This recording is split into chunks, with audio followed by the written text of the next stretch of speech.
cortado uns passos, né? Porque é um pouco chato mais ter acesso à informação do que qualquer outra coisa nesse processo. Então, diria que vai ser útil. Antes de eu compartilhar minha tela, eu queria perguntar se tem alguém que está nesse processo agora de tentar a bolsa ou alguma bolsa, e se vocês quiserem comentar sobre, se já tentaram ou se estão tentando. Ninguém? Beleza. Então, eu vou compartilhar.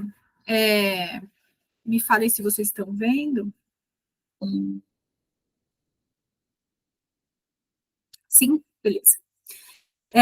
E explicar para vocês. Primeiro, eu sou a Camila, estou no último ano do doutorado aqui no PPG Com. Não sei se todo mundo é da ECA, eu imagino que a maior parte sim, né? E eu fiz meu doutorado sanduíche entre 2022 e 2023, então faz mais ou menos um ano que eu voltei já. Tem um pessoal aí que são colegas, né, que estão assistindo, então, oi, gente, e prazer para quem eu não conheço.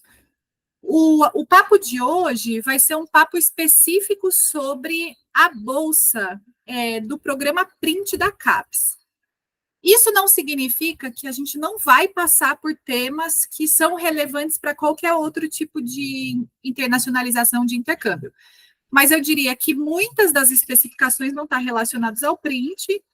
E se vocês tiverem dúvidas de outras bolsas que eu consegui responder ou que vocês quiserem comentar, fiquem à vontade. Acho que o tema é internacionalização de maneira ampla, só que como a minha vivência é uma vivência específica dessa bolsa do programa da CAPES, o que eu consigo trazer para vocês é mais especificamente em relação a isso. Então, eu separei 2 horas na agenda só para a gente ter a garantia de poder falar sobre tudo. Duvido que a gente precise. Vai depender um pouco do debate. Se vocês tiverem dúvidas e tal, tem bastante conteúdo. Eu vou tentar me aprofundar, principalmente nas questões mais burocráticas, para que não fiquem dúvidas se um dia vocês virem a se inscrever, né? Então, a nossa agenda dessa tarde é uma apresentação minha, já estou conversando com vocês, vou explicar um pouco o que é o programa Print da CAPES. Vou falar sobre o que foi necessário para o processo seletivo, como foi a minha experiência internacional, mais em termos do que é importante saber sobre uma universidade fora, né? Não necessariamente os detalhes da pesquisa nem nada, o que vale a pena compartilhar em termos da experiência internacional. E vou falar sobre o processo de prestação de contas também. Só para vocês, para quem não me conhece, conheço várias pessoas que estão aí, né? São meus amigos ou já foram meus alunos. Eu comentei, né, que eu estou terminando o doutorado, eu sou da ECA desde a graduação, fiz Relações Públicas, sou do grupo de pesquisa da professora Roseli Fígaro, e ela é a minha orientadora. Sou professora da pós-graduação na Casper, aqui no Digicorp, na USP também. Já fui professora de graduação na FMU, já fui professora pesquisadora na UNASP. E tenho uma carreira no terceiro setor, é a área que eu pesquiso, né, de projeto social. Mas só para vocês me conhecerem um pouco. Isso não vai ser relevante para a nossa conversa de hoje. Vou, então, falar um pouco sobre o programa, tá? Se vocês quiserem ou levantar a mão, ou abrir o microfone ou comentar no chat, fiquem à vontade. Se vocês já conhecem, se vocês querem se aprofundar em algum tema que eu avançar e vocês falam para eu voltar, podem perguntar, interromper durante, que fica mais fácil, talvez, da gente falar de temas específicos. Então, a conversa, ela parte dessa bolsa que a CAPES abre só para o doutorado. Então, alunos de mestrado não têm acesso a essa bolsa, mas vale a pena já ter esse conhecimento para, enfim, para o futuro de pesquisa de vocês. Então, quando vocês entram no doutorado, esse edital abre todo ano, e às vezes até mais de uma vez no ano. Nos anos recentes, ele tem sido mais frequente, né? Eu acho que teve um gap durante um tempo, mas agora acho que está tendo direto. Então, esse edital ele é um edital que já vem com a bolsa para que você possa viajar. Essa é a nossa palestra de hoje, a internacionalização ou como viajar de graça, com a CAPES financiando o seu turismo. Então, brincadeira, né? Mas vale muito a pena. Então, é isso. Vocês fazem a inscrição e já têm o acesso ao recurso. É isso que é a bolsa, né? Então, quando vocês entram no doutorado, vocês têm que ter passado do primeiro ano, já tem que ter terminado o primeiro ano, ou já tem que ter passado pelo exame de qualificação, para vocês poderem se inscrever. E vocês também não podem estar nos últimos 6 meses, até onde eu entendo da exigência, tá? Vocês não podem estar terminando o doutorado, tem que estar. Tem que voltar, vocês têm que voltar da bolsa e ainda ter, por exemplo, voltar do intercâmbio e ainda ter mais 6 meses para terminar. Acho que vale a pena se informar um pouco se o prazo é exatamente esse, a depender se você ficou fora 6 meses ou 1 ano, mas tem essas exigências, sempre vale a pena saber em que momento vocês estão da pesquisa. E a bolsa, ela é uma bolsa de 6 meses ou ela é uma bolsa de 1 ano? Então, como funciona isso? A universidade, ela disponibiliza bolsas de 6 meses prioritariamente. Por quê?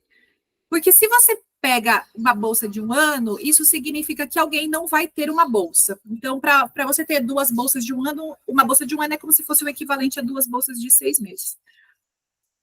Só que, na prática, sobram muitas bolsas.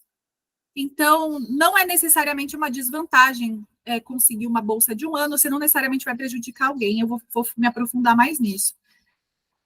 A ECA, eu não, como eu perguntei, né? Vocês comentem aí no chat se todo mundo é da ECA, porque eu sei que o Conexão abriu para o amplo público, né? Só que toda vez que a gente vai se inscrever para uma bolsa do Print, ele abre primeiro na nossa unidade. Então, o primeiro processo seletivo é da ECA. Nesse primeiro processo seletivo da ECA, na minha época, só abriram bolsas de 6 meses. É importante sempre ler no edital que a ECA abre para ver como está esse processo. Então, naquele período, eu não consegui me inscrever para 1 ano.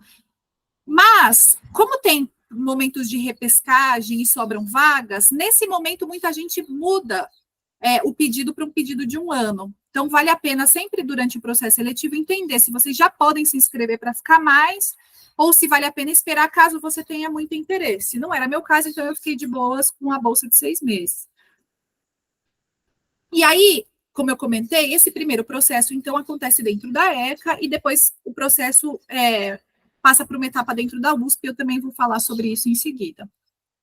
Só que antes de entrar nesse tema, eu queria explicar um pouco sobre os países elegíveis, porque isso é bem relevante, diria que essas são as primeiras dúvidas quando a gente começa a ler o edital.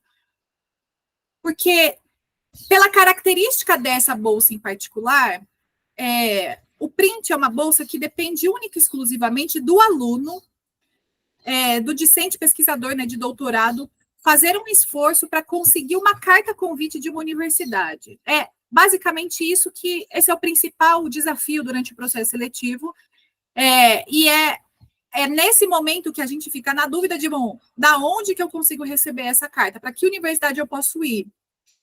E essas regras sempre mudam. Então, também estou dando a apresentação para vocês hoje, mas claro que quando o edital de vocês saírem, sempre vale a pena dar uma olhada se há novas especificações. Mas eu fui checar, pelo menos até onde eu vi, a gente ainda está seguindo essa regra que é a ficar ciente de quais são os países elegíveis a partir de 2 documentos da CAPES, que são o anexo D e o anexo C. Esses documentos não estão no edital, então a primeira coisa que vocês fazem é ler o edital e depois começar a caçar as páginas do governo para encontrar as documentações necessárias. É por isso que eu acho que o encontro de hoje já dá um adianto, porque muitas dessas informações eu tive que buscar sozinha, porque na época, né, não tinha muito acesso a isso. Então, quando a gente vai pesquisar as universidades elegíveis, a gente descobre que tem 2 anexos. Por quê? Porque tem um anexo que é o D. O print está ruim, mas é mais importante a gente conversar sobre ele do que qualquer outra coisa. Ele é um documento que mostra nos continentes quais países são elegíveis e desses países quais universidades. Se você estiver olhando essa lista, você já tem interesse numa determinada universidade, tem a possibilidade de conseguir uma carta lá.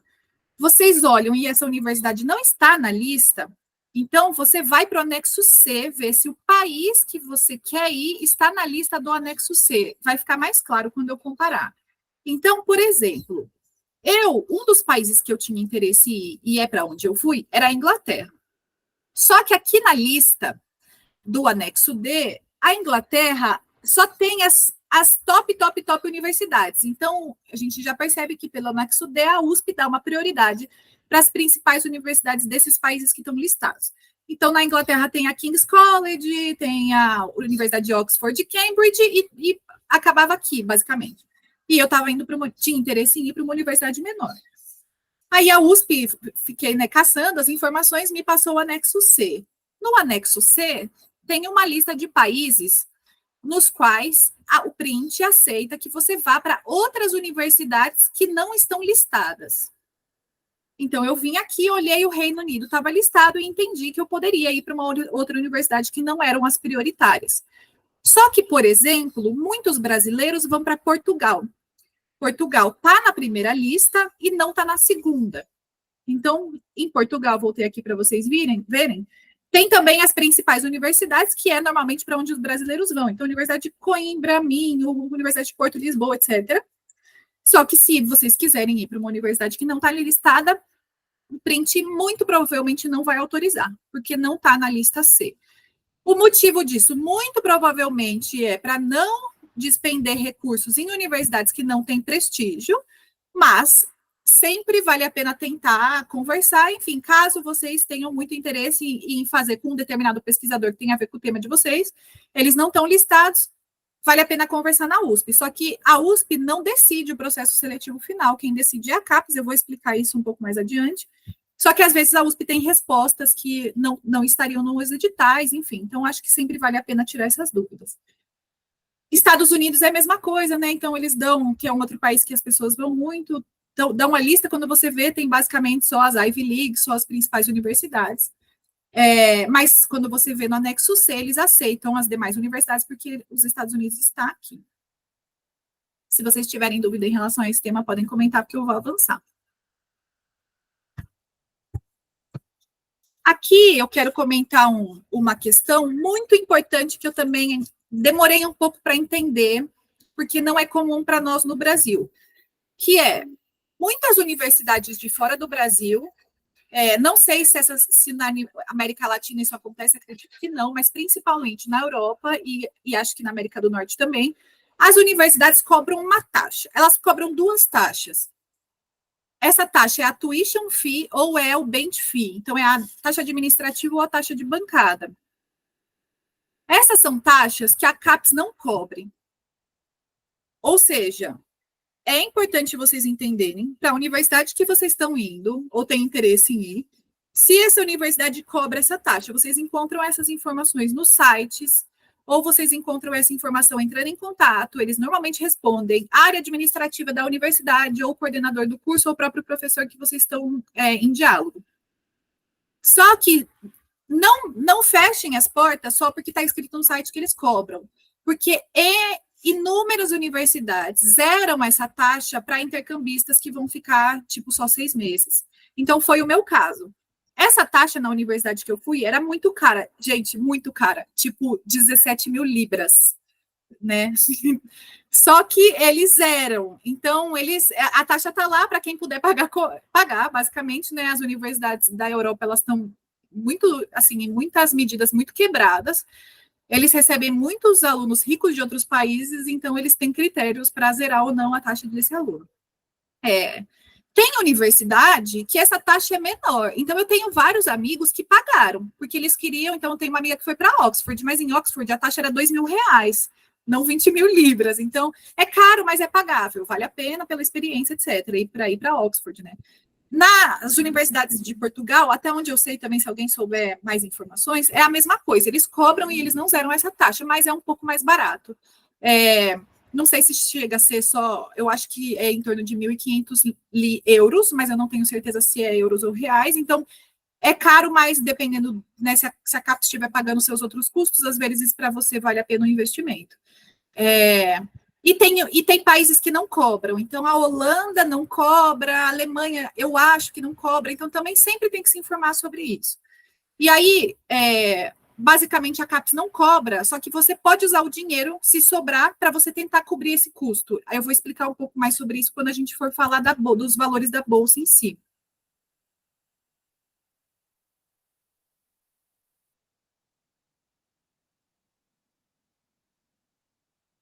E aí, voltando então para o processo seletivo. Eu quis falar sobre esses temas antes, porque elas são informações que vão aparecendo no momento em que você está querendo se inscrever. Então, são mais as principais dúvidas antes de você efetivamente se inscrever. O aluno que não tem acesso a essas informações, às vezes passa semanas tentando entender o que é realmente necessário para o edital para ir efetivamente se inscrever. E eu diria que aquelas dúvidas foram as principais que surgiram, mas eu vou abordar algumas outras delas agora. Quando o edital abre, então, como eu comentei, ele abre primeiramente um edital interno da ECA.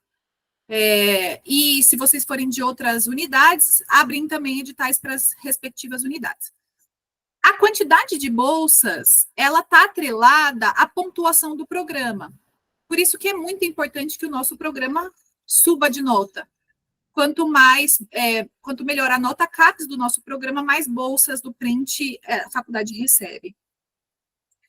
E eu diria que a USP, ela é a principal faculdade, todas as críticas à parte que a gente pode fazer nesse sentido, ela é a principal faculdade a receber bolsas Print. Até onde eu sabia, eu não sei se esses números se mantêm, de 1.500 bolsas anuais que o governo emitia, 500 eram da USP. Então, 1/3 das bolsas do Print vinham para a USP. E por isso, eu acredito que sobram muitas vagas. Então, basta o aluno conseguir passar das principais dificuldades do processo seletivo para ele conseguir a bolsa. Isso é muito, muito rico em termos de, está muito na nossa mão, justamente porque não é muito concorrido. Então, eu diria que isso é uma oportunidade ímpar, né? Então, cada uma das unidades vai abrir a quantidade de vagas de acordo com a sua nota. Só que, como sobram vagas, aí às vezes tem repescagem.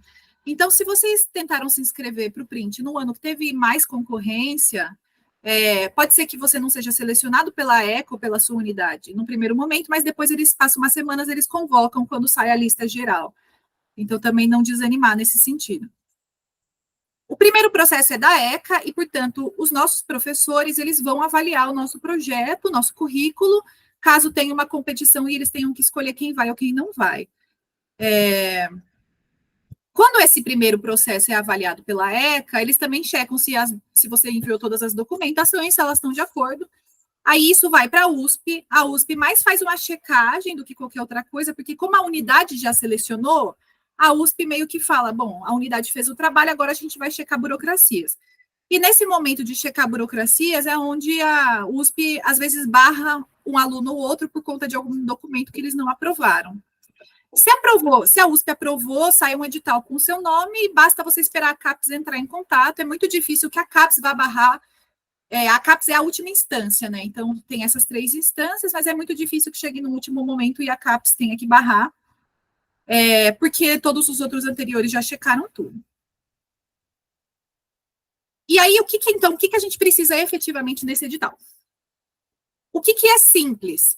Bom, tem que mandar nosso currículo Lattes atualizado, tem que ter o currículo do nosso próprio orientador no Brasil, tem que ter a ficha do aluno, RG, e o currículo Lattes do professor no Brasil. Então, esses são os documentos fáceis que todo mundo consegue.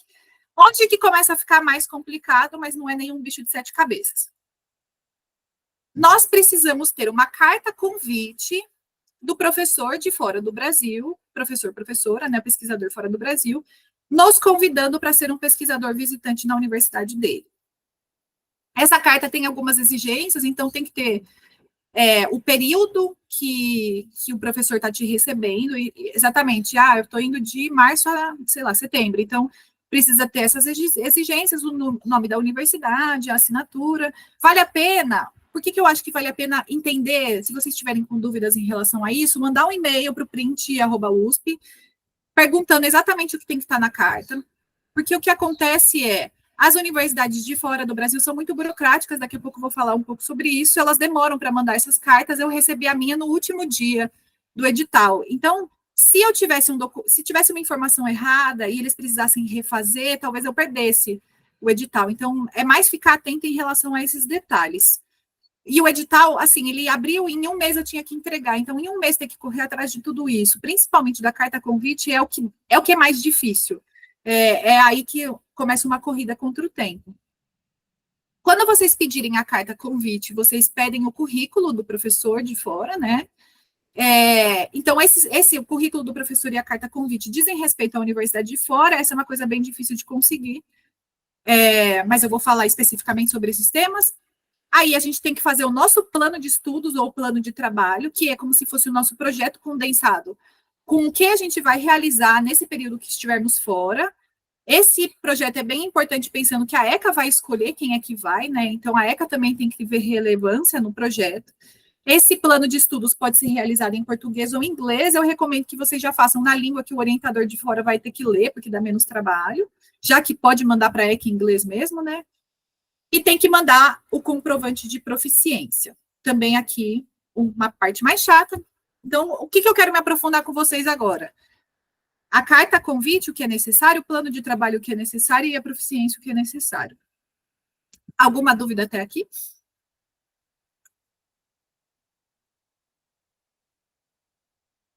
Então, vamos para a carta convite. Aqui é onde, enfim, normalmente é onde um dos momentos em que eu sempre recomendo os meus amigos, né, que tem gente aqui, inclusive, está assistindo, que vieram conversar comigo, entender melhor como entrar e tal, eu falo assim, se vocês já conhecerem pessoas de fora, já peçam a carta, uma primeira versão da carta, já façam o contato, e aí depois vocês só atualizam a data da carta, porque as universidades estrangeiras são morosas, nem sempre os professores respondem, então conseguir a carta é meio que um desafio particular, né? Eu diria, se vocês têm interesse, não sabem se vão, comecem a fazer esse contato a partir do momento que essa ideia surgir na cabeça de vocês.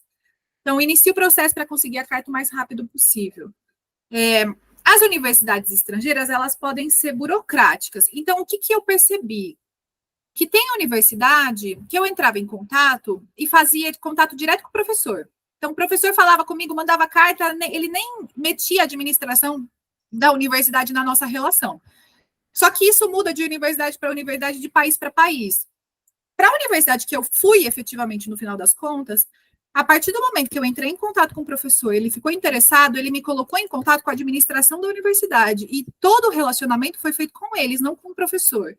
Então, a administração da universidade pediu outros documentos que a CAPES não estava pedindo para mim. Então, carta de recomendação, cartas de recomendações diversas, então, do meu orientador, de um profissional de mercado, exigências que a CAPES não tinha pedido, e eu tive que começar a correr atrás disso para que eles emitissem essa carta para mim.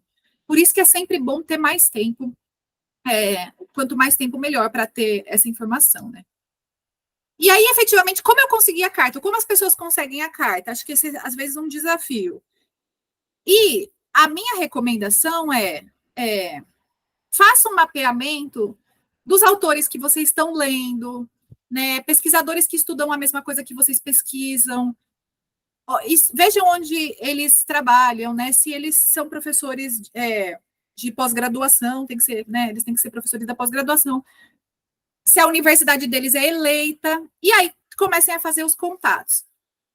Esse é um dos caminhos possíveis. Então, entrar em contato com autores que te interessam. Qual é um outro caminho? É conversar com o seu orientador brasileiro e falar: oi, professor, você conhece algum professor de fora que poderia me receber? Porque esse é um caminho mais curto. Às vezes ele já conhece alguém, tem um tema de correlação. Então, ou outros colegas, seu orientador ou outros colegas.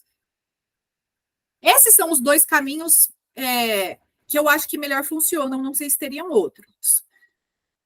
Só que quando vocês entrarem em contato, quiserem entrar em contato com uma determinada universidade, também recomendo vocês partirem para duas estratégias.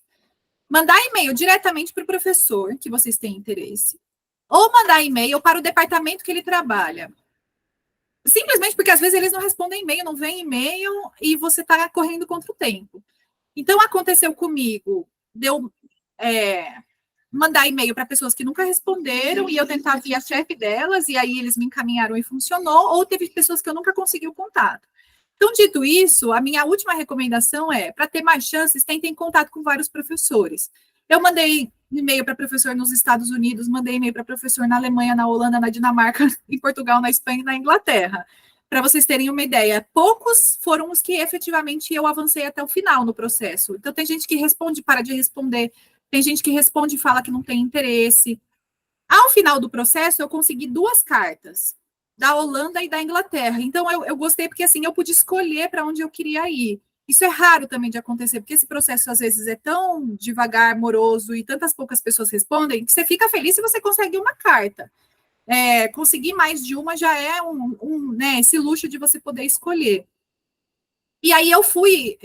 O que eu percebi também no meu processo? Eu tinha interesse de fazer o intercâmbio, e eu tinha um interesse muito grande de fazer o intercâmbio com pessoas que eram da minha área, mas não são muitas pessoas que estavam me respondendo.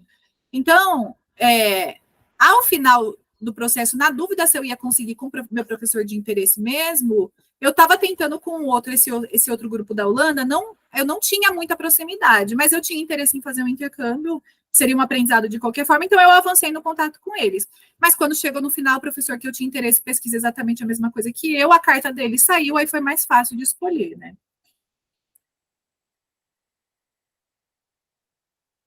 E aí, quero falar um pouco das dicas para vocês escreverem o plano de trabalho. O plano de trabalho é um documento que, se eu não me engano, tem 10 páginas. E o que é importante ter no plano de trabalho? Oi, Vini, pode falar. Eu queria, na verdade, tirar uma dúvida, perguntar, por exemplo, essa carta convite, antes de você avançar, ela tem algum padrão, alguma coisa que a gente precisa ter de informação nela, que precisa ser pedida para o outro professor, ou fica só como uma carta convite do jeito que ele quer, que diz, te aceito aqui, pronto. Eles estão acostumados a cederem essas cartas. É uma carta de uma página. E se você avisa o professor que tem obrigações dele colocar informações lá, do tipo, olha, professor, você precisa colocar o meu nome, o título do meu trabalho e o tempo que eu vou ficar aí, normalmente eles colocam, convido, né, Camila, e é bem fácil, bem simples. Como a universidade que eu fui me mandou para burocracia, o professor me mandou para a burocracia da universidade, eles tinham um modelo de 15 páginas da carta e no final estava a assinatura, porque eles têm um protocolo. Isso não é muito comum. A carta que eu recebi da Holanda era uma carta super simples, uma página, e a CAPES já aceita esse tipo de documento. Acho que também mais importante, quando vocês entram em contato com o professor, mais importante do que as exigências da carta, às vezes são exigências de outros documentos, do tipo a prestação de contas, aí eu vou comentar um pouco sobre isso. Mas é isso, que eu me lembro que é absolutamente obrigatório deles colocarem na carta, é o mês que você chega e o mês que você vai embora. E isso ficou marcado para mim porque o meu professor colocou a data. Chega, tipo, no dia 1º de outubro e a CAPES mandou tirar a data e deixar só o mês. Então, eles são bem chatinhos com esse tipo de detalhe mesmo.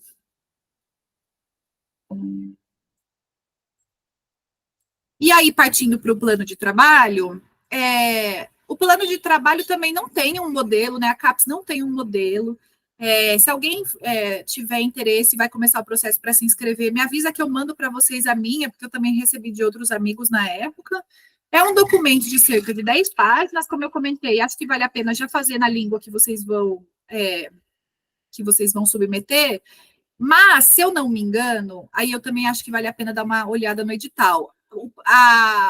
A USP ou a próprio Print só aceita o plano de trabalho em português ou inglês. Então, se vocês forem para uma língua que fala outro país, talvez vocês tenham que fazer o plano de trabalho em português para a USP e para a CAPES, e na língua estrangeira para o professor que vai receber vocês.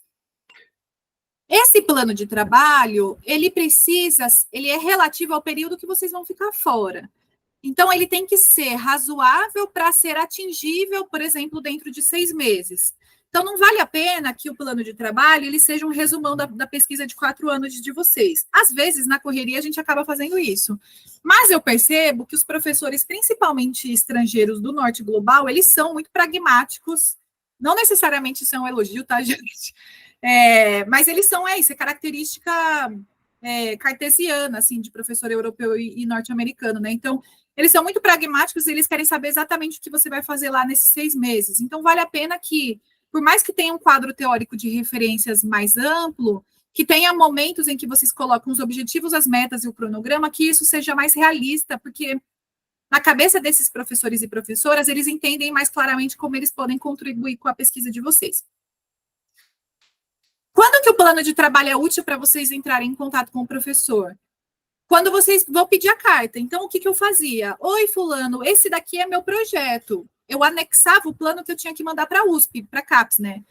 Mas já servia para eu entrar em contato com eles. Falava, olha, você tem interesse em orientar esse trabalho? Estou mandando aqui para você ler, qualquer dúvida você fica à disposição.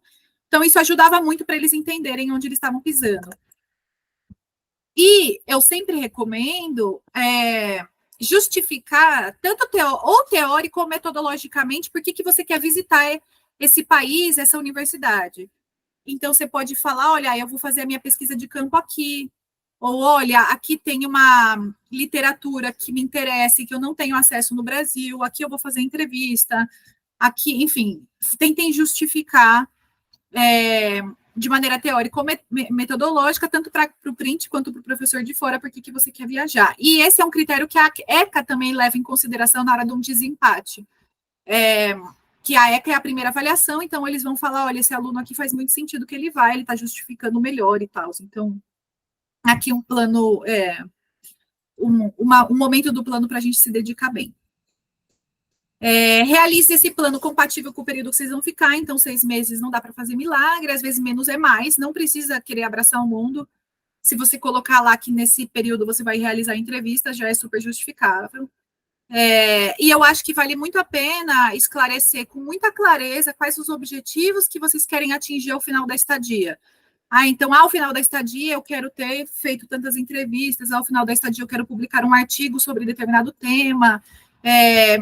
Essa dica minha é principalmente para os professores de fora, porque aqui no Brasil a gente nem é tão cartesiano como a nossa maneira de estruturar a pesquisa científica, mas pelo menos na minha experiência, que é a Inglaterra, um país muito, muito cartesiano, toda a orientação, meu professor ficava reforçando comigo se eu estava rumando para atingir meus objetivos finais, então esse foi um critério importante na escolha, né?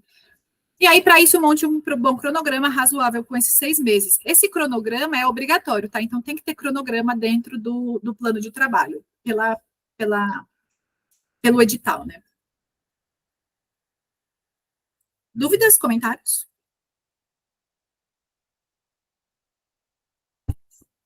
Então, vou avançar para o próximo tema, que é cabeludo também, que é a proficiência. Outra informação que eu também não sabia, acho que foi também uma mão na roda para vocês na hora que vocês começarem a pesquisar, que a proficiência vocês têm que considerar tanto as exigências da CAPES quanto as exigências de fora do Brasil. A gente, inclusive, estava tendo uma discussão sobre isso no grupo do PPG-Com, não sei se vocês viram esses dias, e eu acho que eu comentei lá, né? Fiquem de olho nas exigências da universidade no exterior, porque elas são mais rígidas do que as da CAPES. Isso não significa que vocês não têm que ficar de olho nas exigências da CAPES, porque a proficiência é o principal bloqueio para os alunos, é onde os principais alunos não conseguem ingressar, porque a CAPES tem uma exigência, não é baixa, não é tão alta quanto as universidades de fora, mas ela não é baixa em termos de pontuação, ou seja, você tem que fazer o teste, você tem que pontuar, se você não pontuar o mínimo esperado, você não vai conseguir se inscrever. E isso vale para as diversas línguas. Cada língua tem seu teste e suas regras próprias. Pode falar, Cris. Oi, tudo bom, Linda? O seguinte, por exemplo, eu fiz o exame para entrar no mestrado. Então, eu passei. Nesse caso, é um exame específico, mais exigente. Esses que a gente faz para a USP não servem. Não serve, até onde eu sei, tá? Depende de onde você fez, né? O teste que você fez foi o da FEFELESH? Foi, da FEFELESH. Eu acredito que não. Eu não sei se alguém tem uma outra informação em relação a isso. Como eu vou comentar aqui, o teste mais recente que o Print tem aceito é o do Duolingo. Mas, em geral, Olha que surpresa! Eles estão aceitando a partir de agora, até para democratizar um pouco, né, o acesso. Mas as universidades de fora não. Então, dependendo para onde você está indo, vale a pena já fazer direto o TOEFL, por exemplo.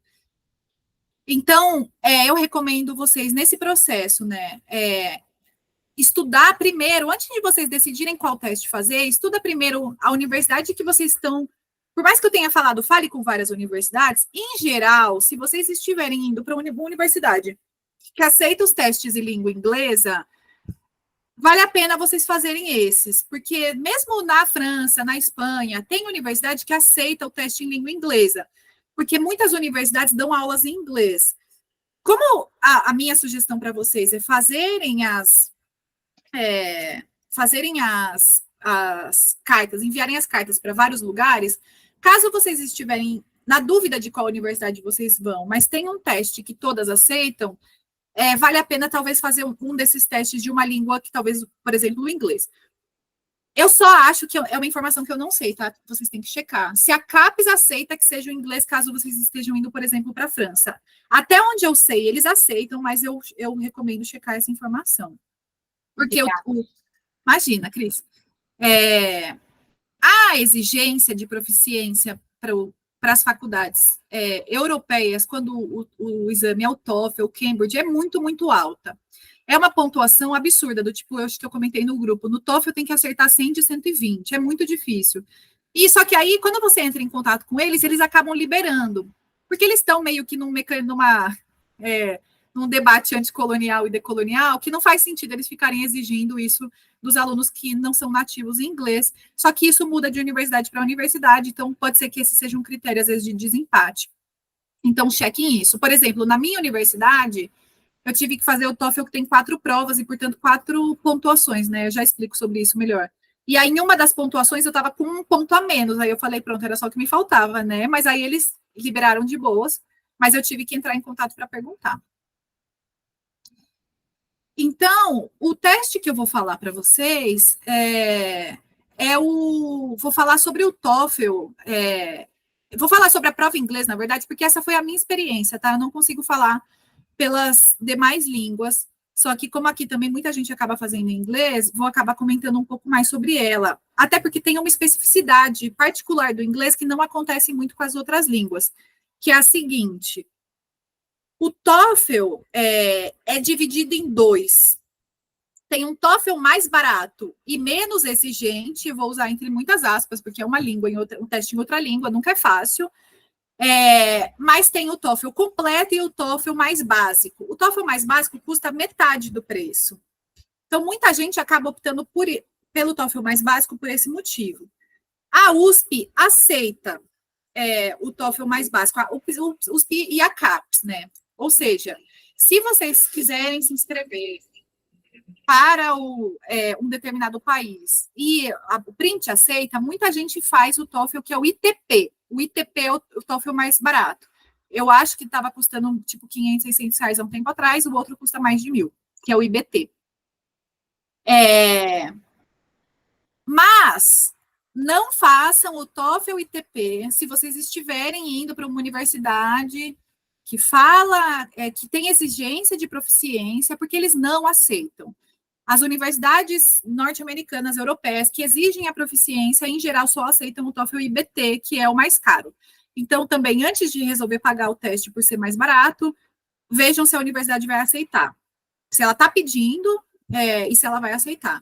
Muita gente fazia o TOEFL ITP quando eles iam para Portugal, porque a CAPES exigia que os alunos que vão para Portugal fizessem a proficiência em língua inglesa. Essa é uma discussão que fazia muita gente deixar de viajar ou barrava pessoas. E a estratégia da CAPES, na minha opinião, era uma certa estratégia de elitizar o processo seletivo. Então, mais recentemente, tem uma nova normativa que caiu, que agora não tem mais a exigência do TOEFL, da prova de língua estrangeira para Portugal. Mas eu recomendo que vocês chequem essa informação, porque saiu no ano passado, eu não li muito mais sobre isso.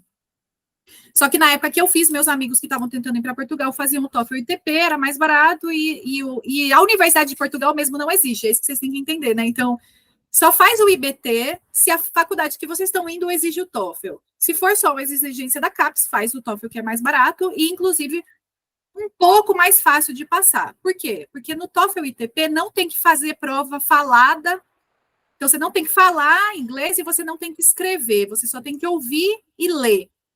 Então, o TOEFL ITP é mais simples, né? Você só ouve e lê, e o TOEFL IBT tem 4 fases, porque a falada, a escrita, a escuta, a leitura, né? Escrever, falar e ouvir. E a parte falada, você tem que falar em 30 segundos, tem que pensar, é muito, muito difícil, né? E aí, aqui eu só coloquei o print para vocês verem que agora eles estão aceitando a proficiência do Duolingo. Só que, de novo, quem aceita é a CAPES. Isso não significa que a faculdade que vocês vão aceitar. Tem faculdade de fora que já está aceitando. Então, sempre chequem, porque se aceitar é mais barato, mais acessível. Só que, como a Cris perguntou, a proficiência que a gente faz, tipo da FEFELET, não é aceita. E aí, como eu comentei, a proficiência para Portugal antigamente era necessária, as regras estão sendo revistas, mas chequem, tá? Nada aqui é marcado em pedra, é mais uma dica. E aqui as dicas do TOEFL eu já dei. Eu quero dar dicas particulares do TOEFL. Não vai dar para a gente mergulhar nesse assunto.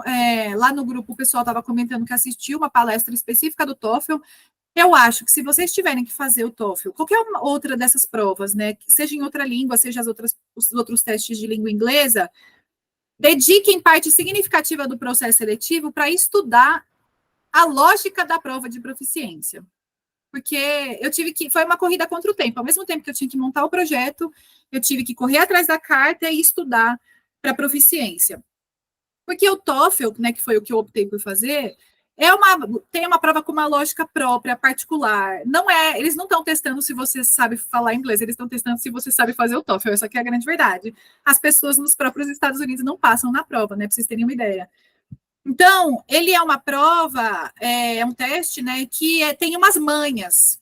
Então, estudem essas manhas que vocês vão ver como rapidamente, um mês estudando, às vezes menos, já vai melhorar a pontuação de vocês. Façam os testes, tentem entender um pouco como que essas manhas funcionam. E aí, aqui eu coloquei um fato para vocês, que a proficiência é o principal motivo que leva um discente a ter perdido o seu pedido recusado pela USP. Porque muita gente não pontua o mínimo.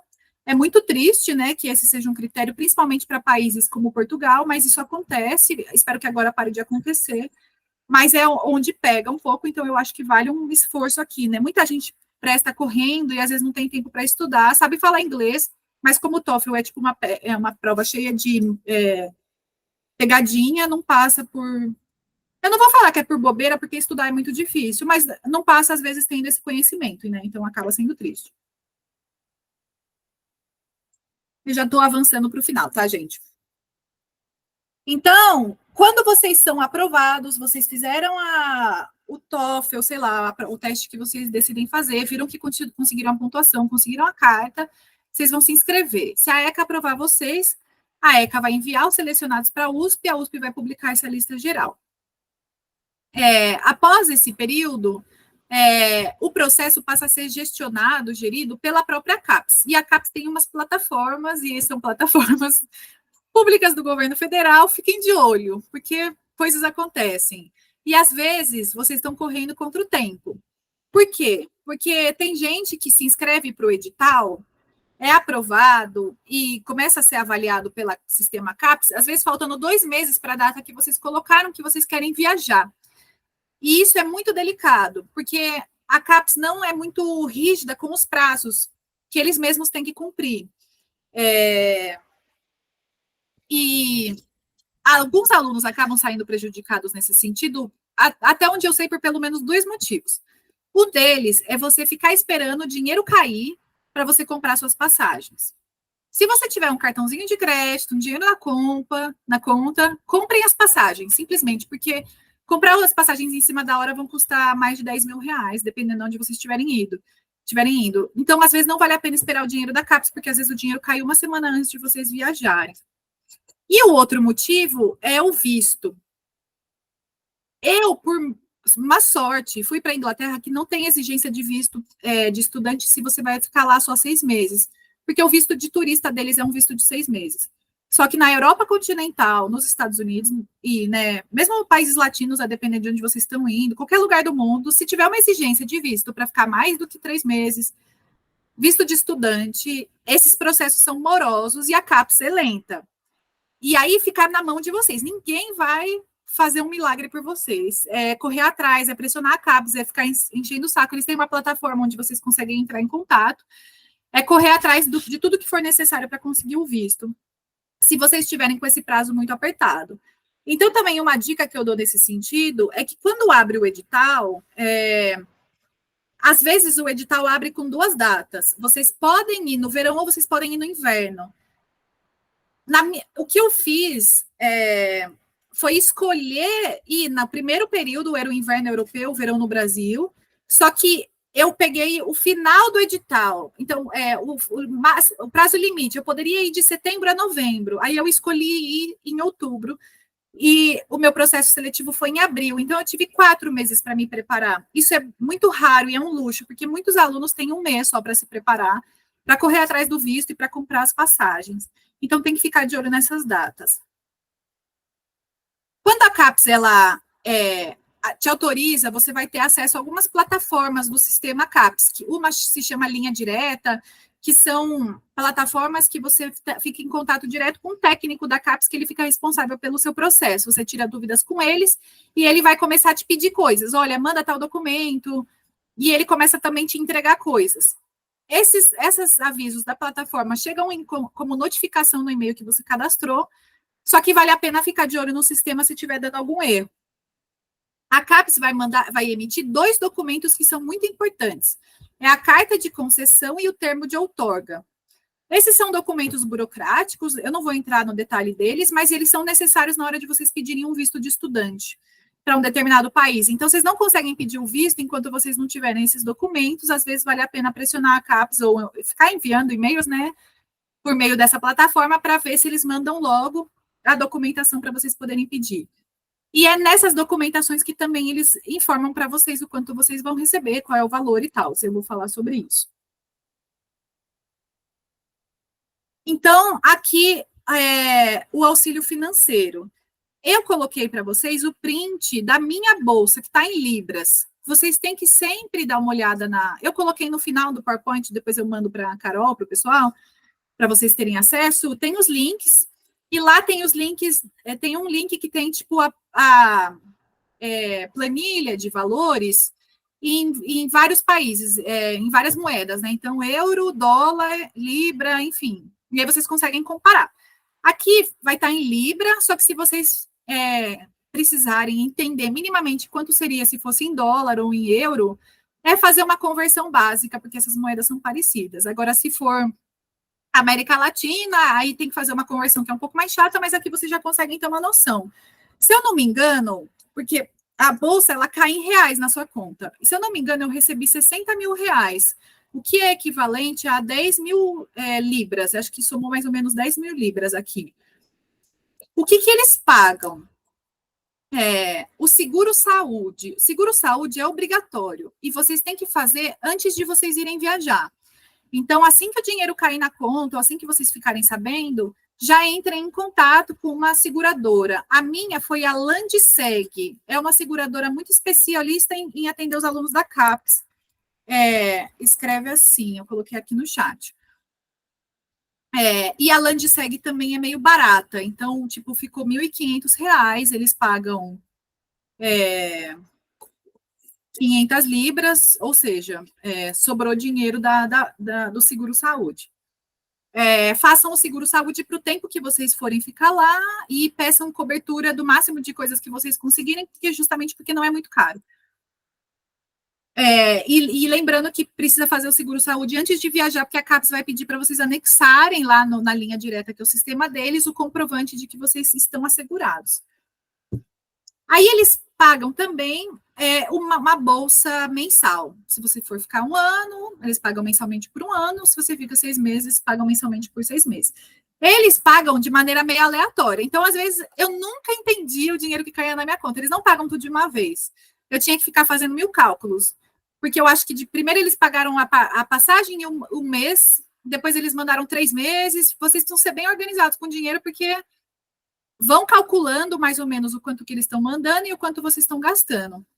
E tentem economizar, se possível, porque às vezes atrasa. Isso não aconteceu comigo. Eu dei muita sorte, a CAP sempre me pagou antes de vencer um mês, mas eu tenho amigos que, porque era pandemia e Bolsonaro, eles receberam, depois que eles já tinham voltado para o Brasil, eles receberam atrasado, então é bem difícil você contar só com esse dinheiro. Então, o recurso mensal, para mim, era 1.300 libras. Se vocês forem para capitais que são consideradas capitais caras do mundo, eles pagam um adicional. Então, eu, por exemplo, estava no interior da Inglaterra. Então, eu recebia 1.300. Se eu estivesse em Londres, eles estariam pagando mais, tipo 1.500 libras, o que não faz muito sentido, porque o interior da Inglaterra é tão caro quanto Londres, às vezes até mais, só que a CAPES, eu insisti, eles não aceitaram, então ficou por isso mesmo.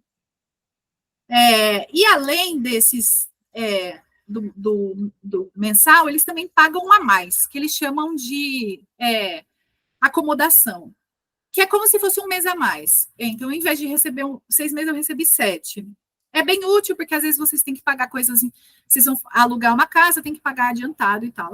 E eles pagam também a passagem de avião. Essa passagem, você vê, eles pagaram 850 libras, que dava, eu acho, em torno de R$ 5.500, e a minha passagem foi R$ 4.000, então para mim deu. Para muita gente que compra de última hora não dá. Eu tenho amigos que pagaram R$ 9.000 na passagem, e isso significa que você tem que completar com dinheiro do bolso ou você tem que economizar nos outros gastos. Como é a prestação de contas disso daqui? Você tem que mostrar o seu check-in da passagem, mas você não tem que mostrar nada de pagamento, é só o check-in. E o seguro-saúde, você também tem que mostrar o comprovante.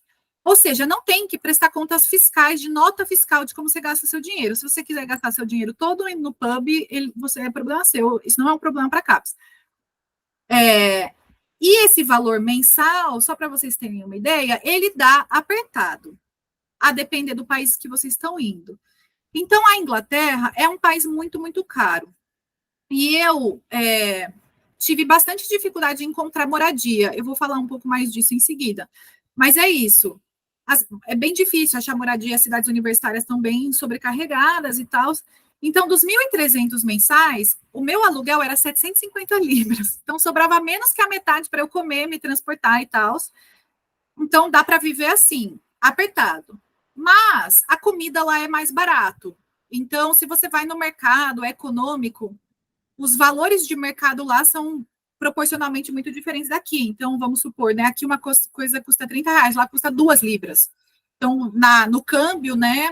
Dá para viver com esse dinheiro. Não é um dinheiro de luxo, dependendo. Tudo vai depender do quanto vocês gastarem de aluguel. Eu tenho amigos que acharam aluguéis por 300 libras, então sobrava 1.000 libras para eles gastarem no mês, aí eles beberam muito mais cerveja do que eu, né? Basicamente isso. Alguma dúvida em relação ao valor financeiro?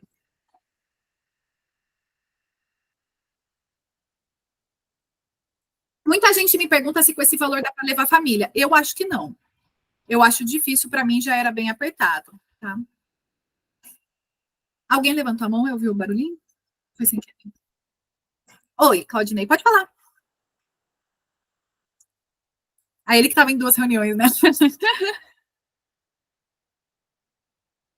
Júnior, teu mic está fechado.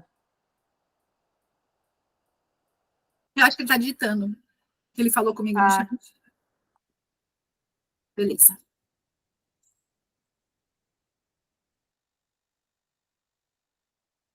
Ah, tá. A pergunta dele é a seguinte: se eu sou bolsista CAPES, você perde a bolsa para receber essa bolsa Príncipe. Eu não sou.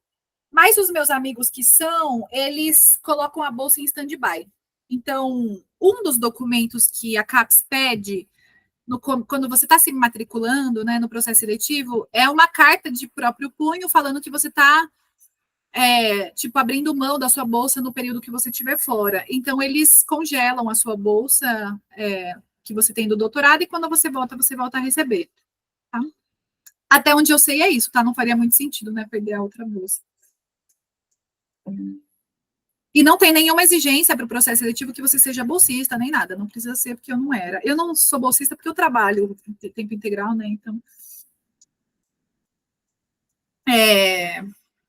Eu já comentei, né? CAPES não é regular com os pagamentos, estejam preparados. Eu sei que é difícil, né? Porque é muito dinheiro.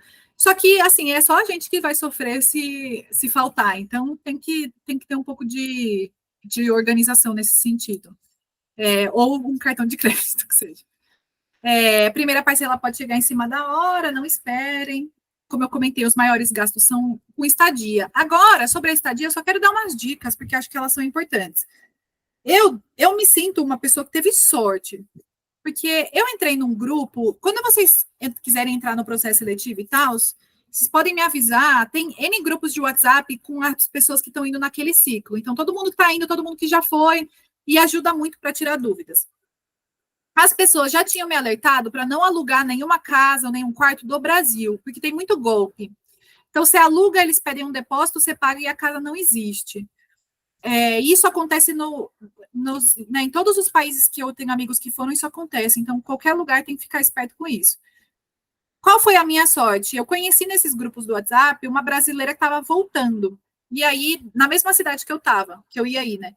E aí ela me recomendou para morar na casa que ela morava, eu conversei com o proprietário e foi suave. Só que, justamente por ser uma indicação de uma casa boa, no centro da cidade e tal, eu paguei muito caro, né? Como eu comentei com vocês, ficou tipo mais da metade da minha bolsa. Então, quando eu fechei, eu não fechei para os primeiros 6 meses, para os 6 meses todos. Eu pensei, chegando lá, qualquer coisa eu mudo. Então, eu acho que vale a pena fazer esse tipo de negociação também. É que quando eu cheguei lá, eu fui para Norwich, que é uma cidade no interior da Inglaterra. Quando eu cheguei lá, eu não quis mudar de casa, porque é isso, eu vi que o dinheiro dava, não faltava, e se eu fosse pagar menos, eu iria morar pior.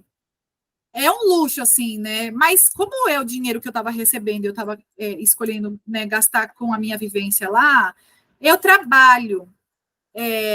E eu continuei trabalhando quando eu fui viajar. Então, eu faço muita reunião e tal. E a casa que eu aluguei era um quarto só para mim. Se eu fosse morar em outro lugar, eu teria que dividir. Então, não iria funcionar muito bem na minha rotina. Então, levem tudo isso em consideração, se vocês estudam e tal. Uma coisa que eu também acho que vale a pena vocês se informarem é se a faculdade que vocês estão indo tem estadia. Na faculdade que eu ia, tem. Eles têm e eles me chamaram. Meio em cima da hora, mas eles me chamaram. Só que era mais caro ainda. Então, não compensava morar na universidade, porque não é de graça, não é barato. Pelo menos no meu caso, era um pouco caro. Então, fiquem de olho. Se vocês não conseguirem alugar antes de vocês saírem do Brasil, o esquema que muita gente faz fica no Airbnb ou fica num hostel nas primeiras semanas e sai procurar. Conversa com pessoas, principalmente moradia estudantil. Fui sozinha, Claudinei. Onde que tem um problema que eu acho que muita gente que eu conheço enfrentou? Ninguém fecha contrato para 6 meses quando você vai alugar uma casa, um apartamento só para você. Eles fecham no mínimo 1 ano. Então, muita gente tinha dificuldade de encontrar um lugar para morar por ser uma bolsa só de 6 meses. Eu conheço gente que, às vezes, passava contrato adiante, porque não teve jeito, precisou alugar por 1 ano, e quando estava terminando, tentou passar esse contrato para outra pessoa, mas eu acho isso de uma loucura absurda. Então, eu me sinto com sorte de ter achado fácil. Eu diria que aqui é um dos principais problemas um pouco práticos, assim, de como conseguir fazer a mudança, né?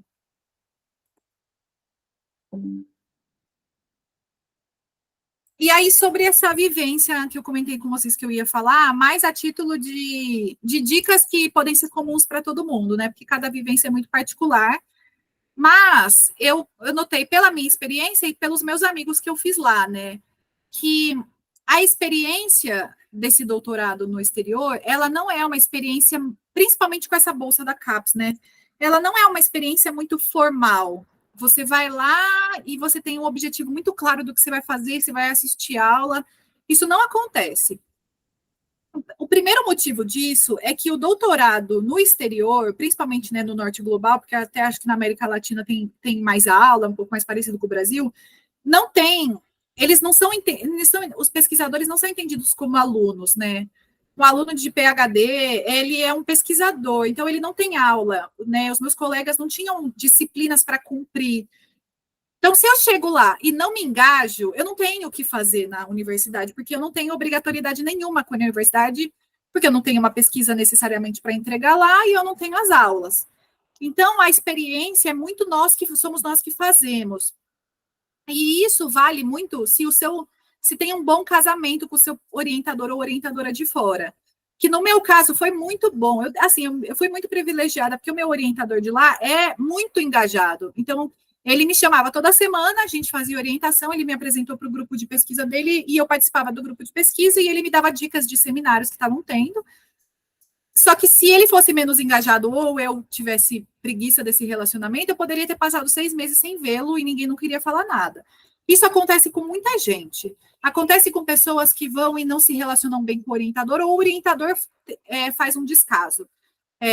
Tem gente que eu conheci na viagem que nunca viu o orientador, ou viu só uma vez. Infelizmente, esse tipo de coisa acontece. Então, vai do aluno correr atrás de encontrar maneiras de aproveitar a experiência, ficar de olho nos seminários que tem.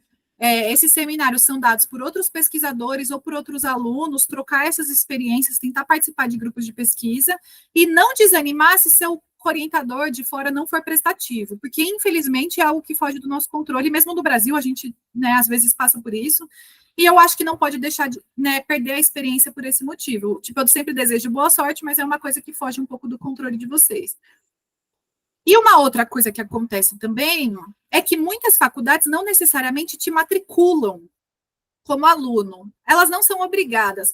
Porque como você só precisa da carta do professor, às vezes o professor nem avisou a faculdade, porque tem todo tipo de professor. E tem uma vantagem nisso, que eu não comentei anteriormente, porque eu queria deixar para falar aqui, que é, se você não está matriculado, você não tem que pagar aquele FII que eu comentei. Então, o professor, ele pode te convidar, te mandar a carta, você não se matriculou oficialmente, não tem vínculo nenhum com a universidade e você não tem que pagar. O que isso muda na prática? Muda um pouco se você vai ter acesso ao campus, se você vai ter acesso a uma estação de trabalho sua, como que você psicologicamente vive, se você se sente parte da comunidade. Então, de novo, eu achei que eu dei sorte, porque a minha universidade zerou o meu FII e me matriculou oficialmente. Então, ao me matricular, eles me deram uma carteirinha, eu tinha acesso a todos os espaços, e eles me deram um computador com uma mesa para eu trabalhar. Então, assim, é outra experiência, porque lá os alunos de doutorado, eles só abrem vaga se tiver uma estação de trabalho para esse aluno. E, inclusive, tem universidade que não abre carta convite se ela não tem vaga sobrando. Então, na época que eu tentei também em Oxford, aí o professor falou, não, a gente está sem vaga, isso significa que eles não têm onde colocar esse aluno. Mas em Oxford mesmo, eu tenho uma amiga que ela teve a seguinte experiência. Ela entrou em contato com o professor de lá, que na verdade é um brasileiro que dá aula lá, então ela também deu essa sorte. E aí ele falou assim para ela, olha, aqui, para você ficar 6 meses, você tem que pagar o FII. Uma coisa que a gente pode fazer é você se matricula por 3 meses, você paga a FII só de 3 meses e você fica oficialmente matriculada só por 3 meses. Mas você fica 6 meses aqui, eu fico te orientando esse tempo todo, você só não vai ter mais a estação de trabalho para ela economizar dinheiro, para ela valeu a pena. Então, percebam que tem todo tipo de arranjo. Tem professor que não entende nada disso. Vale a pena vocês também ficarem de olho se o professor está entendendo, porque às vezes vai ter uma surpresa no meio do caminho que nem o professor sabia. Eu vou responder aqui no chat, tá? A Giz perguntou, no caso de não estar matriculado, o sanduíche fica fora do histórico? Não, então, o doutorado sanduíche, ele é um sanduíche, não é um duplo diploma, né? Então, de qualquer forma, no nosso currículo Lattes, a maneira que isso entra é muito particular, que você não vai ter nenhum certificado da universidade de fora pelo sanduíche, porque você é só um pesquisador visitante. Só que você pode colocar no seu currículo que você fez doutorado sanduíche, independente de você ter sido matriculado ou não, porque você foi bolsista CAPES e você fez a internacionalização, então isso já conta como um doutorado sanduíche, mas nem matriculado ou nem não matriculado você iria receber nenhum tipo de certificado de fora, né? Aí o Claudinei perguntou a mesma coisa. Não tem implicação nenhuma nesse sentido. Na verdade, a CAPES não está preocupada, isso que vocês têm que entender. A CAPES não está preocupada se você está matriculado ou não, porque eles não checam isso. Eles só vão checar se você recebeu uma carta convite. E como essa carta pode ser assinada pelo professor em nome da faculdade, tem um monte de professor que assina, porque sabe que a universidade nem vai ficar sabendo. Tem um professor que é meio desligado e tem professor que sabe que a universidade é burocrática, não quer submeter o aluno a isso, e ele fala, quer saber, vamos fazer uma relação eu e você aqui, tá tudo certo. Então, vocês vão ver que tem todo tipo de prática nesse meio. Pronto, gente, esse é o último. Ah, pronto. Vocês têm uma dúvida em relação a esse tema, enquanto eu leio aqui no chat? Ah, isso, a prestação de contas agora. A prestação de contas, ela também é muito, muito simples. A gente, a CAPES é mãe de todos, vocês precisam ver. Eu precisei guardar os tickets, né, de passagem. As passagens de ida, eles já pedem a comprovação logo que você chega. Então, nos primeiros 40 dias lá, ou talvez até menos, você tem que mandar foto do seu passaporte carimbado e o check-in do voo. Na volta, você tem que mostrar só o check-in, porque muito país, tipo a própria Inglaterra, não tem carimbo de saída, então a CAPES não pede a foto do passaporte. O que eles pedem é a certidão de movimentos migratórios. Esse é um documento da Polícia Federal do Brasil que vocês retiram online no Brasil. Por que eles pedem esse documento? Porque quando vocês são bolsista CAPES, vocês não podem voltar para o Brasil. No tempo que vocês estiverem fora, vocês têm que ficar fora. Para voltar para o Brasil, vocês precisam pedir autorização com antecedência, com uma justificativa técnica ou metodológica de pesquisa. A CAPES tem que ter aprovado com antecedência, e aí sim vocês podem voltar. Então, não voltem por bobeira, não voltem só para visitar, porque vocês têm chance da CAPES pedir o dinheiro de volta. Em teoria, eu vou falar uma outra coisa também. Em teoria, essa bolsa não autoriza vocês a saírem do país que vocês vão estar. Na prática, eu já respondo, tá, Bruno? Na prática, a certidão de movimentos migratórios, ela só capta passagens pelo Brasil, porque a Polícia Federal capta se você passou pela fronteira do Brasil. Então, o que todo mundo que está na Europa faz é viajar pela Europa. Então, você está, ainda mais no espaço Schengen, ainda mais na Europa continental, que é livre trânsito, né? Então, as pessoas saem, em tese não pode, mas as pessoas fazem isso. E a certidão de movimentos migratórios não capta. Então, a gente está numa aula gravada, vocês fingem que eu não disse isso, mas saibam que as pessoas fazem o tempo todo. E aí, então, prestação de contas, a certidão de movimentos migratórios, o currículo Lattes atualizado, eles vão pedir um formulário para vocês preencherem, que é muito simples, e 2 cartas. A carta escrita pelo seu orientador brasileiro, falando o que você fez fora, e a carta do seu orientador de fora, falando o que você fez lá. Então, o orientador de fora tem que escrever de novo uma carta no final. O Claudinei está perguntando se eu viajei. Eu viajei, inclusive, porque eu tive que viajar a trabalho, e eu não deu tempo, né? Aí eu fiquei sabendo que eu ia ter que viajar a trabalho de última hora, não deu tempo de eu pedir para a CAPES, e eu viajei, e foi muito tranquilo, nunca tive problema com isso. Até porque é isso, né? Estar na Europa é, tipo, tudo muito perto, né? Então, às vezes tem um final de semana, sobra um dinheiro, você quer conhecer os lugares, né? E eu também viajei até para fazer pesquisa, só que até para isso eu achei que ia ser muito burocrático, ter que pedir para a CAPES autorização e esperar para ir fazer uma entrevista em outro país, né? Eu já leio os outros comentários aqui, tá, gente? Eu vou só terminar de ler aqui para vocês o que é necessário. Então, em relação ao professor de fora do Brasil, se vocês não tiveram uma boa relação com eles, tentem construir novamente alguma coisa até o final, que vocês vão precisar de uma carta deles no final. E é onde muita gente tem imbróglio. E eu sei que não é culpa do aluno, né? Os professores somem mesmo. Então, é um desafio, né? Tentem construir esse vínculo, porque eles têm que entregar uma carta. Essas cartas também são bem simples, é uma página única, em que o professor fala, olha, a Camila veio no período que ela estava aqui, ela participou de grupo de pesquisa, ela deu um seminário, ela fez as entrevistas e acabou, ele assina, coloca a data e é isso. Eu vou ler aqui o que vocês colocaram no chat, tá?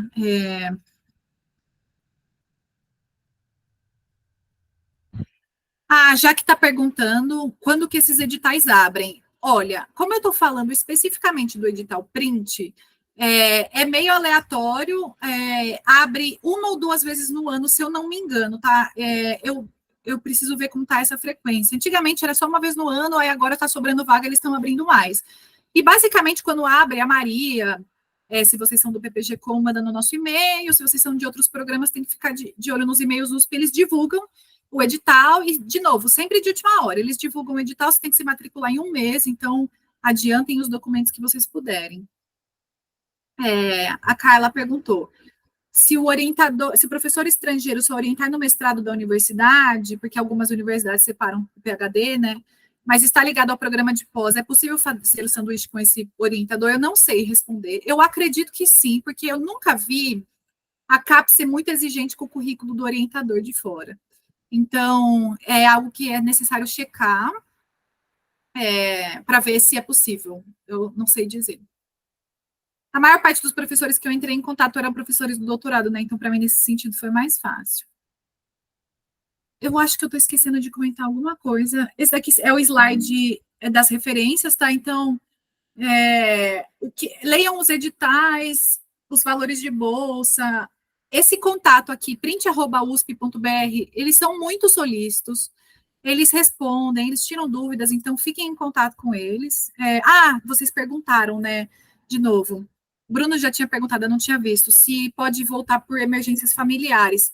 Se eu não me engano, Bruno, está escrito alguma coisa sobre isso no edital, eu não sei dizer. As pessoas falam que a CAPES é bem chata com isso. Então, vamos supor que você teve uma emergência familiar. Vou dar uma dica. Eu não sei se o que eu vou falar é super correto, tá? Só que vocês têm acesso ao Linha Direta, que é a plataforma da CAPES, que eles respondem tudo. E vai ter um técnico responsável por você.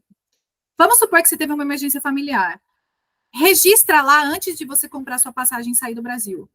Fala, olha, eu tive uma emergência familiar, eu estou voltando para o Brasil, eu estou pedindo autorização. Porque se eles não responderem, pelo menos você pediu. E se der algum BO, você tem essa comprovação. Aí eu acho muito difícil que eles peçam dinheiro de volta, se você conseguir comprovar com documento que você avisou com antecedência. Então, eu ficaria tranquila em relação a esse tipo de situação. Quando não tem nenhum tipo de registro, é mais delicado. É isso, gente. Querem comentar mais alguma coisa? Vou tirar da tela para ficar mais. Dúvidas, comentários? Pode ir, Jaque. Oi, Camila, tudo bem? Tudo. Primeiramente, muito obrigada, viu? Ajudou muito. Depois eu vou assistir na gravação a parte que eu perdi. Mas o que eu queria perguntar logo é se, por exemplo, eu estou no primeiro ano do doutorado. Para que eu concorresse à bolsa, né, da Print, tem alguma exigência de tipo, tem que estar no segundo ano do doutorado, alguma coisa assim? Tem. Eu falei no começo, né? É o que você comentou, você não estava, mas sem problema, né? Só que os demais já sabem. Pelo edital, você tem que ter passado pelo primeiro ano ou você já tem que ter qualificado. Então, eu recomendo, de novo, né? Uma coisa que eu falei muito, essas regras sempre mudam muito. Então, eu levaria isso em consideração, mas se você já está indo para o segundo ano, ou né, se já qualificou, é muito tranquilo, se está indo para o segundo ano, antes de me inscrever, eu mandaria e-mail aqui para o print@usp, só para ter certeza que não tem problema.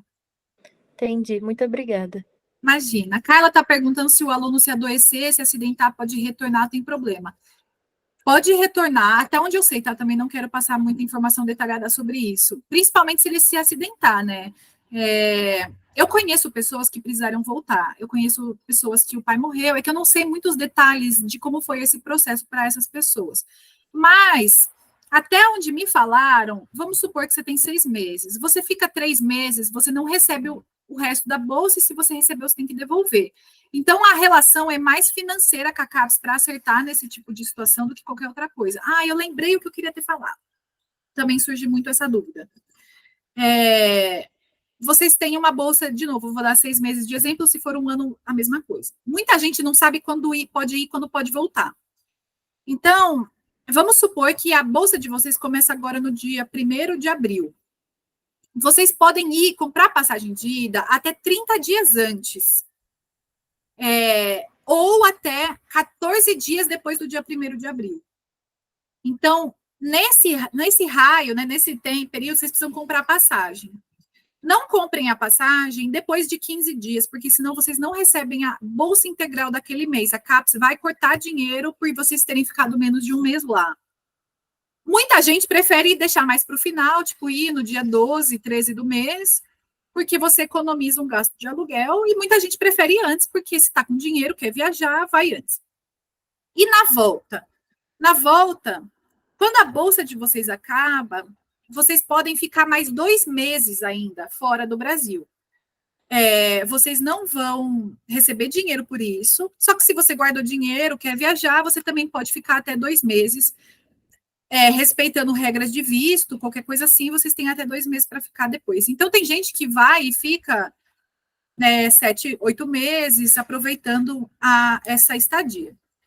E quando vocês voltam, a certidão de movimentos migratórios, é uma coisa que eu também esqueci de comentar, significa que vocês não podem ter voltado para o Brasil enquanto vocês estavam viajando, e vocês não podem sair do Brasil no mesmo tempo que vocês ficaram fora. Então, eu fiquei 6 meses no intercâmbio, eu tenho obrigatoriamente que ficar 6 meses no Brasil, tipo, respeitando que eu vou trazer esse conhecimento de volta para o Brasil, e é meio que uma estratégia para não perder pesquisadores, porque, vamos supor, né, eu fui para os Estados Unidos e não quero nunca mais voltar, aí não volto. Então, a CAPES exige que vocês voltem e fiquem no Brasil. Então, tem que entregar a certidão de migratória 2 vezes. Quando vocês chegam, para vocês falarem sobre o período que vocês estavam fora, e depois tem uma coisa chamada interstício, que é o período que vocês têm que ficar no Brasil de volta. É isso. Talvez eu tenha esquecido uma coisa ou outra, mas em geral acho que eu falei tudo. Mais algum comentário?